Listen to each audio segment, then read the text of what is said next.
Bonjour à tous, bienvenue, j'espère que vous allez bien. Je vous souhaite une bonne année et de meilleurs vœux pour 2021 car c'est la première vidéo de ma chaîne après le nouvel an. Donc voilà, on y est.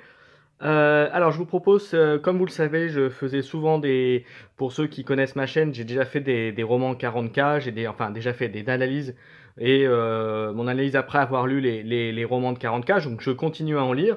Et ben pour commencer l'année, comme j'étais un peu en retard sur ce que j'avais lu, puisque l'actualité fait que il y a eu pas mal de choses à faire et à commenter, et bien je vous propose de faire un nouveau type d'émission, c'est de faire régulièrement, alors plutôt qu'un par bouquin.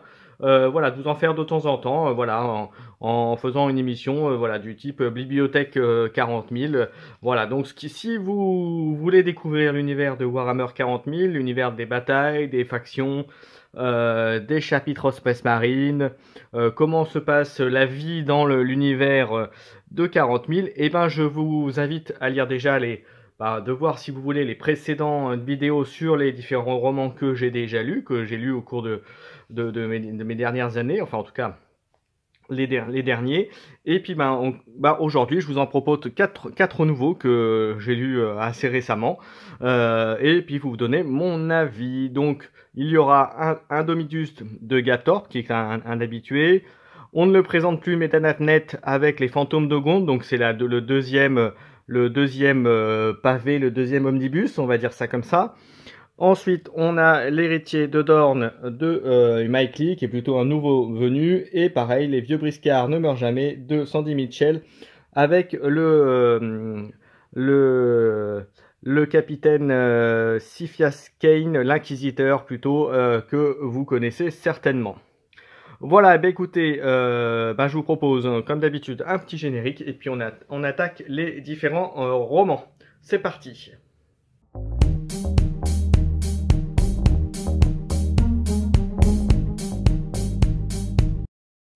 Allez, on va commencer par l'inquisiteur Siphias Cain avec le roman Les vieux briscards ne meurent jamais.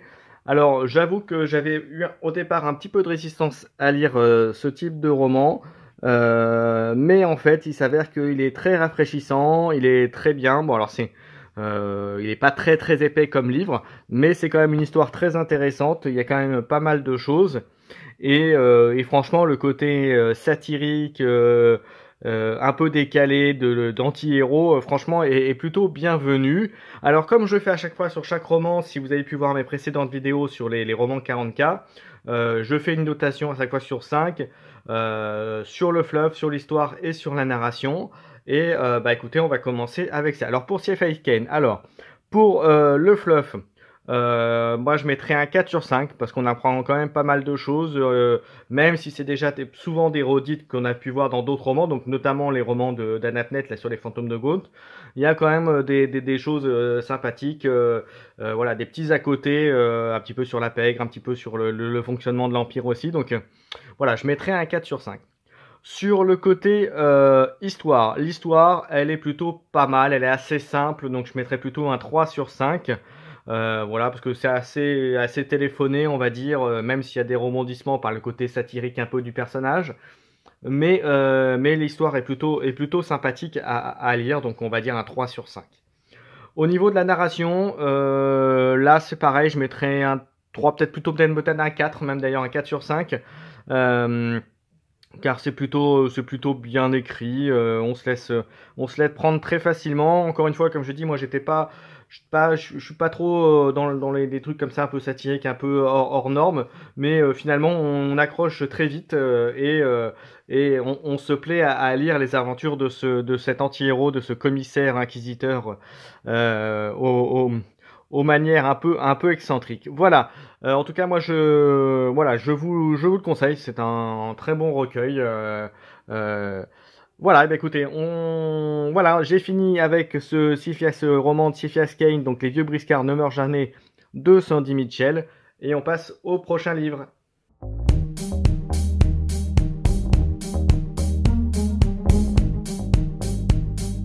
On enchaîne avec le livre La Sainte, la première partie, qui est donc tiré de la série Les Fantômes de Gaunt de Dan Abnett, qu'on ne présente plus puisque c'est un fidèle de Warhammer 40 000 et qui fait pas d'ailleurs que du 40 000, hein. Il fait pas mal de choses à côté, mais il a une un très bon écrit. Donc bah ça continue continue à l'histoire de cette garnison, de cette comment dirais-je, de ce régiment connu sous le nom des Fantômes de Gaunt, avec ses personnages hauts en couleur que vous devez connaître si vous avez déjà lu le premier omnibus qui était La Fondation. Donc je vous conseille, si vous l'avez lu, d'enchaîner par celui-là, c'est plutôt bien. J'attends la deuxième partie sous peu, j'espère qu'elle va être bientôt prévue. Alors j'ai pas regardé les sorties, je vais être franc avec vous. Mais en tout cas, c'est toujours très agréable à lire l'histoire de ces fantômes de Gaunt. Alors sachant que c'est un omnibus, donc ça veut dire que c'est quelque chose qui avait déjà été sorti. Et il y a encore, je crois, bien une dizaine de livres pratiquement qui sont sortis derrière. Voilà, alors, bah, ma notation, donc on va commencer par le côté fluff. Le fluff, bah, je mettrai 4 sur 5, un peu comme le précédent, hein.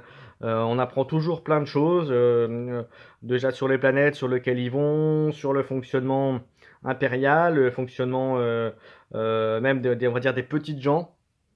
Dans l'empire de Warhammer 40 000, dans les cités impériales, et ce genre de choses, toute la bureaucratie aussi qui enchaîne derrière. Voilà, donc au niveau du fluff, 4 sur 5. Ensuite, au niveau de l'histoire, l'histoire, eh ben, la fondation, c'est toujours très bien, on reste dans la même veine que la fondation, ça continue, c'est plutôt sympa, je continuerai, je mettrai un 4 sur 5 aussi, c'est plutôt sympa, voilà. L'histoire et tout, et puis encore une fois, on accroche bien au personnage, donc c'est très bien. Ensuite, au niveau de la narration, alors c'est un peu des fois les défauts de Danatnet, des fois ça traîne un petit peu en longueur. Donc là, juste pour marquer le coup, je mettrai pas un 4, je mettrai un 3. Mais en tout cas, c'est un roman, un omnibus que je vous engage à lire. De mémoire, je crois qu'il y a deux, trois bouquins qui sont dedans. Mais voilà, en tout cas, je vous le conseille aussi comme lecture. C'est plutôt sympa. Allez, on enchaîne pour le prochain.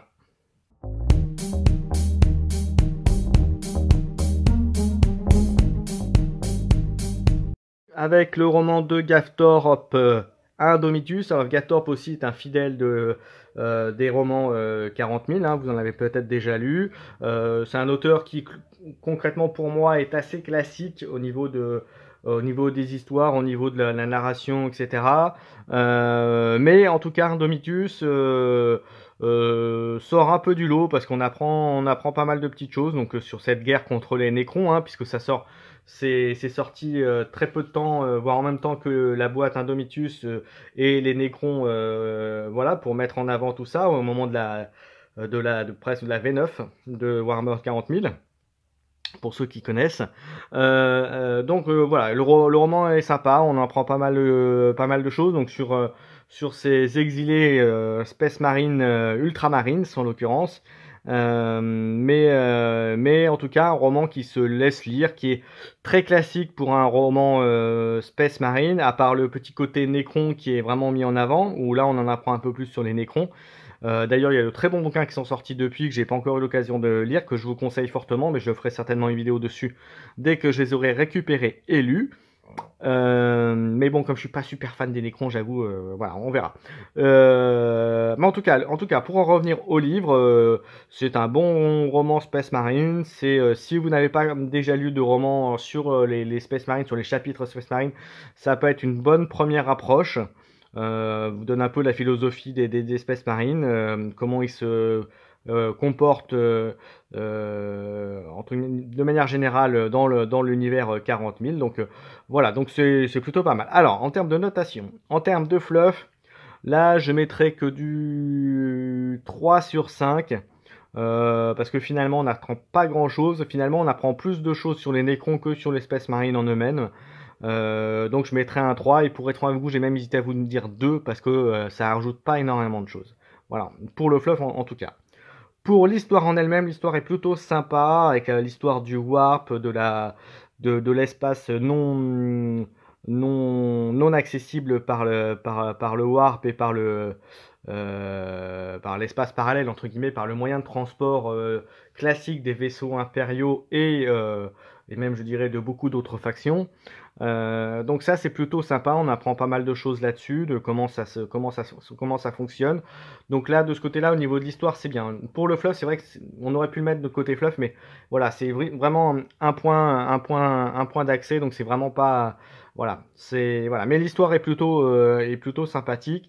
Donc là, je mettrais pareil un 3. Je mettrais pas un 4 parce que comme je vous ai dit aussi en début d'analyse, c'est quand même une histoire qui est assez classique pour du Space Marine.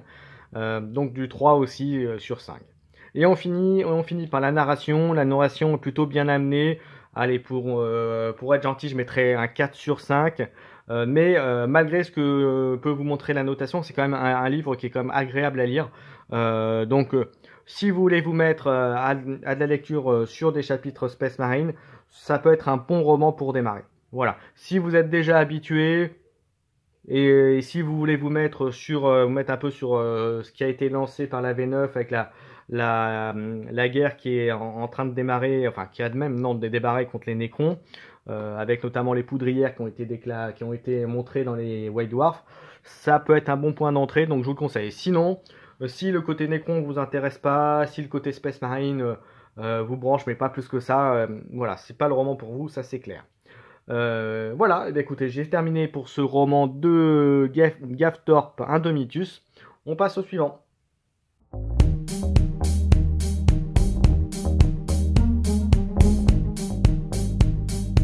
Allez, on passe au dernier pour aujourd'hui. Donc l'héritage de Dorne de Mike Lee, donc un roman 40 000 qui est très sympa aussi à lire. Donc là, c'est une situation qui est pas très courante pour l'espèce marine, qui se trouve un peu acculée au bord de l'annihilation, on va dire ça comme ça. Donc avec les Crimson, les Iron, les je vais pas vous dire de bêtises, alors je vais vérifier. Voilà, c'est Crimson Fist, je voulais pas les écorcher. Voilà, donc les Crimson Fist qui se retrouvent dans une position assez compliquée. Mais vous allez me dire, vous avez l'habitude qu'ils se retrouvent toujours dans une position très difficile, voire presque annihilée, hein, si on s'en base à l'éveil de la bête où le chapitre a pratiquement été éliminé.